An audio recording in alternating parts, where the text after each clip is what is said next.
अब लोग 20-25 हजार के मार्केट को छोड़ के ऊपर बढ़ रहे हैं और यही देखते हुए लावा भी ऊपर बढ़ रहा है। जैसे अभी अग्नि 4 से तो ये लोग ग्लोबल भी जा रहे हैं। तो आओ फिर हम भी देखें कि क्या ये फोन ग्लोबल जाने वाला है या इंडिया तक ही रह जाएगा। डिजाइन से शुरू करें तो यहाँ लावा ने बहुत अच्छा काम किया हुआ है क्योंकि काफी कुछ अलग है। पहले मैं आपको अच्छी बातें बताता हूँ, जैसे कि इसमें एल्यूमिनियम फ्रेम और ग्लास बैक, प्रीमियम लुक और इन हैंड फील का एक अच्छा कॉम्बिनेशन है। और ये कॉम्बिनेशन इस प्राइस रेंज पे थोड़ा रेयर ही हो रहा है। बस फोन 3 लाइट ही है जो देता है। ग्रिप भी मैं इसकी ठीक बोलूंगा क्योंकि ये राउंडेड एजेस के साथ आता है। बट फोन थोड़ा बड़े साइज का है तो एक हाथ से कंफर्टेबल यूज करना पॉसिबल नहीं है क्योंकि वेट भी 205 ग्राम्स है। और इन्होंने राइट साइड पे ही सारे बटन्स दे दिए हैं और इस बार तो एक्शन की भी मिलती है जिसे आप सिंगल प्रेस या डबल प्रेस के लिए कस्टमाइज कर सकते हो और ये काम की चीज है। पीछे की तरफ देखोगे तो एक हॉरिजॉन्टल कैमरा मॉड्यूल है जिसका डिजाइन थोड़ा देखा देखा सा ही लग रहा है। I mean, मुझे तो ये पिक्सल जैसा ही लग रहा है बट एटलीस्ट ये इसे एक यूनिक लुक तो दे रहा है। और सबसे हैरान करने वाली चीज ये है कि आपको यहाँ पे 3.2 Gen 1 वाला टाइप सी पोर्ट मिलता है और ये भी इस सेगमेंट में रेयर ही है, शायद आता ही नहीं। फ्रंट में गोरिल्ला ग्लास 5 की प्रोटेक्शन मिलती है और डिस्प्ले पे स्क्रीन प्रोटेक्टर लगा हुआ है तो इसके आते ही टेम्पर्ड लगाने के लिए भागने की जरूरत नहीं पड़ेगी। बाकी मेरे यूज में फोन 2 बार गिरा है जिसमें हल्का सा इसका कलर निकल गया है तो केस लगा रहना चाहिए। इसके साथ ही IP64 की रेटिंग भी है जो इस प्राइस पे ऐसी सी ही होती है। मेरे पास ये लुनार मिस्ट कलर में है और ये मैट है बट फिर भी इस पे फिंगरप्रिंट्स दिखते हैं। और अगर आप ब्लैक वाला वेरिएंट लेते हो तो उस पे तो फिंगरप्रिंट ज्यादा ही आएंगे तो केस लगा लेना, फोन के साथ आता है। इसमें IR ब्लास्टर भी है लेकिन इसको यूज करने के लिए कोई डेडिकेटेड ऐप ही नहीं है तो मैं चलाऊं कैसे। खैर, बिल्ड और डिजाइन अच्छे हैं, बस 1-2 शॉर्टकमिंग्स थी वो मैंने हाईलाइट कर दी। आगे की तरफ आपको एक बड़ी 6.7 इंचेस की 10-bit 120 हर्ट्ज एमोलेड डिस्प्ले मिलती है जो क्रिस्प भी है, शार्प भी है और इसकी 1400 निट्स की HBM ब्राइटनेस आउटडोर में काफी काम आती है। बेजल्स भी इन्होंने सही रखे हैं तो कंटेंट इमर्सिव लगता है। लेकिन एक चीज है कि आपको 120 हर्ट्ज मिलता तो है लेकिन ये UI में सही से इंप्लीमेंटेड नहीं है। YouTube, Google photos, YouTube music जैसी एप्स 120 हर्ट्ज पे नहीं चलती। अगर आप फोर्स कर दोगे तो भी ये काम नहीं करता तो यहाँ पे ऑप्टिमाइजेशन की जरूरत है। बाकी कलर्स की बात करें तो बाय डिफॉल्ट इसकी स्क्रीन विविड मोड पे सेट आती है जो मुझे ओवर शार्प और सैचुरेटेड लगी तो मुझे लगा नॉर्मल पे सेट करके देख लेता हूं। बट नॉर्मल मोड में भी कलर टेम्परेचर काफी बूस्टेड सा लगता है, चीजें वार्म टोन के टुवर्ड्स जाती है जो नहीं होना चाहिए। बट मेरे हिसाब से इसको लेते ही आप इसे विविड से नॉर्मल मोड पे डाल देना क्योंकि उसमें चीजें फिर भी सही दिखती हैं। और एक चीज, ये डिस्प्ले HDR कंटेंट सपोर्ट करती है। YouTube पे HDR काफी बढ़िया भी लगता है, वही डीप ब्लैक्स और वाइब्रेंट कलर्स आते हैं। बट HDR प्लेबैक आपको सिर्फ YouTube पे मिलता है, वो Netflix में नहीं है। तो ये एक छोटा सा नुकसान है क्योंकि जहां पे चाहिए वहां पे नहीं है। ओवरऑल मल्टीमीडिया एक्सपीरियंस सही चल रहा है लेकिन स्पीकर्स में मुझे एक अजीब चीज नोटिस हुई है। ऐसे तो आपको डुअल स्पीकर्स मिलेंगे जो लाउड भी है बट इसमें क्लैरिटी उतनी नहीं है। 60-70% आवाज नीचे वाले स्पीकर से ही आ रही है और हाई वॉल्यूम पे थोड़ी डिस्टॉर्शन भी आती है तो यहाँ चीजें बेटर हो सकती हैं।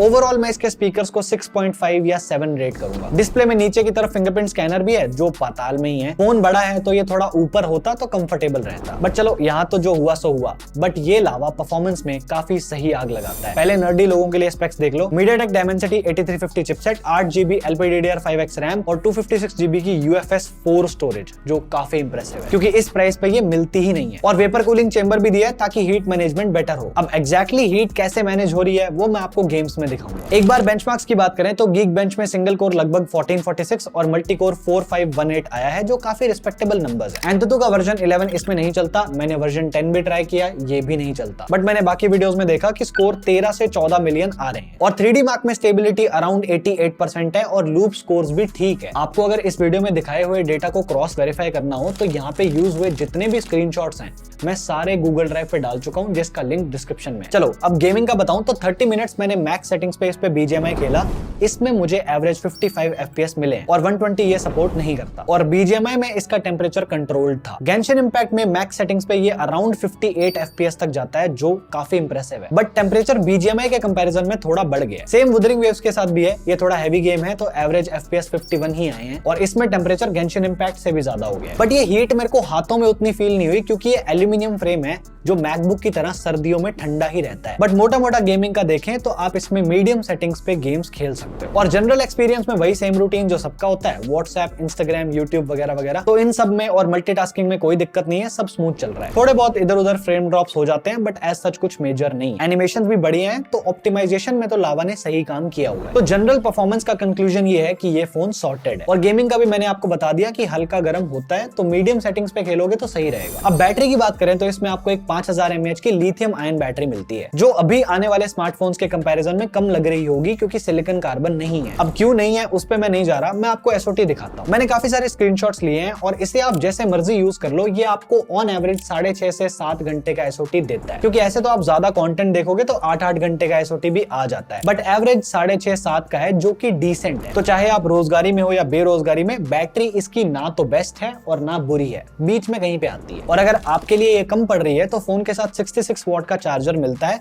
जिससे फोन को फुल चार्ज होने में 42 मिनट्स लगते हैं। नेक्स्ट, नेटवर्क का अगर आप पूछोगे तो इसके बारे में मेरे पास ज्यादा कुछ बोलने को नहीं है, क्योंकि चीजें एकदम सही रही है। 5G की स्पीड भी बढ़िया आती है, तो ज्यादा टाइम वेस्ट नहीं करते हैं, हम सॉफ्टवेयर की बात करते हैं क्योंकि ये इंपॉर्टेंट है। तो सॉफ्टवेयर डिपार्टमेंट में लावा हमेशा कंपटीशन से थोड़ा बेटर ही फील होता है, क्योंकि ये लोग फालतू की एप्स डाल के फोन को सर्कस नहीं बनाते। यूआई ओवरऑल क्लीन और स्मूथ है, बट एक दो चीजें हैं जो मुझे थोड़ी ऑड लगी है। जैसे ऐप ड्रॉअर में सर्च बार काफी ऊपर है, आप देखोगे तो आइकन्स और सर्च बार के बीच में उतना गैप नहीं है। मतलब ये चीज डिजाइन वाइज अजीब दिख रही है, मुझे तो इस चीज से ओसीडी होती है। दूसरा, ये फोन एंड्रॉइड 15 के साथ आता है, जो कि मेरे हिसाब से बेस्ट चॉइस तो नहीं है, क्योंकि एंड्रॉइड 16 को आए हुए इतना टाइम हो गया है। ऊपर से 3 साल के ओएस अपडेट्स हैं और 4 साल के सिक्योरिटी पैचेस हैं, जिसमें एंड्रॉइड 16 भी एक अपडेट की तरह काउंट होगा। तो ये फोन एंड्रॉइड 18 तक ही जाएगा। ऊपर से रेडिट पे मैंने देखा कि अग्नि 3 यूजर्स के पास एंड्रॉइड 15 का अपडेट लॉन्च के 1 साल बाद आया है, तो वर्जन अपडेट स्लो आ सकते हैं। अब हैप्टिक्स का बताऊं तो इस रेंज में इनकी क्वालिटी एवरेज ही है, क्योंकि वही स्प्रिंगी वाले झंझन वाले मिलते हैं। मैंने तो पर्सनली वाइब्रेशन सेटिंग्स को ऑफ ही कर दिया है। बाकी एक्सपीरियंस ऑलमोस्ट स्टॉक एंड्रॉइड जैसा ही है, बस कुछ एक्स्ट्रा फीचर्स ऐड किए गए, जैसे एंटी पीपिंग, जिसमें आप स्क्रीन के कुछ पार्ट को छुपा सकते हो। प्राइवेसी के लिए ये अच्छी चीज है। दूसरा ये है कि आप यूट्यूब पे बिना प्रीमियम सब्सक्रिप्शन के बैकग्राउंड में प्ले कर सकते हो, और भी सारे बेसिक फीचर्स जैसे कि ऐप लॉक वगैरह वो सब मिलता है। और इनका होम सर्विस रिपेयर वाला जो सीन है वो भी काफी पॉपुलर है, तो अगर फोन में कुछ भी होता है तो घर पे आके ठीक हो जाता है। बट इस सब के अलावा इन्होंने एआई पे काफी फोकस किया है, और ये अपने एआई को वायु एआई बुलाते हैं, और इसमें भी इन्होंने काफी फीचर्स ऐड करे हैं, जैसे कि आपको कुछ डेडिकेटेड एआई एजेंट्स मिलेंगे, जैसे कि मैथ्स, इंग्लिश, फीमेल या मेल एआई कंपेनियन। और जहां तक इसको मैंने चलाया, मुझे ये बेसिक टास्क में ठीक लगा है, बट ऐसी कुछ एक्स्ट्रा ऑर्डिनरी चीज नहीं लगी जिसमें मैं इन एआई टूल्स को छोड़ के इसे यूज करूं। बट आई फील सैमसंग को छोड़ के ये दिक्कत बाकी सभी ब्रांड्स के साथ है, तो इसे भी जाने देते हैं। इसके अलावा वही AI call summary, AI cutout, image generation, AI eraser, काफी सारे हैं, और ये फीचर्स भी बेसिक लेवल पे सही काम करते हैं। बट ये फीचर्स आपको इनकी फोटोज ऐप में नहीं, बल्कि इनके वायु एआई ऐप में मिलेंगे। थोड़ी सी वियर्ड यूएक्स चॉइस है, बट चलो ठीक है। फिर आप इनका एआई एजेंट होम स्क्रीन पे ही लगा सकते हो और उससे भी कुछ भी पूछ सकते हो। बट अगर आप इससे हिंदी में सवाल पूछो तो ये इंग्लिश में जवाब देता है, तो इसमें हिंदी सपोर्ट नहीं है, जो काफी वियर्ड है, क्योंकि लावा एक इंडियन ब्रांड है। तो एआई अभी के लिए एग्जिस्ट करता है, बट इसे मैच्योर होने में टाइम लगेगा। ओवरऑल लावा ने सॉफ्टवेयर के साथ अच्छी सक्सेस अचीव कर ली है, बट ये सेम चीज मैं कैमरास के साथ नहीं बोल सकता। अब वैसे तो यहाँ रीजनेबल कैमरा हार्डवेयर मिलता है, जैसे कि एक 50 मेगापिक्सल का मेन सेंसर है,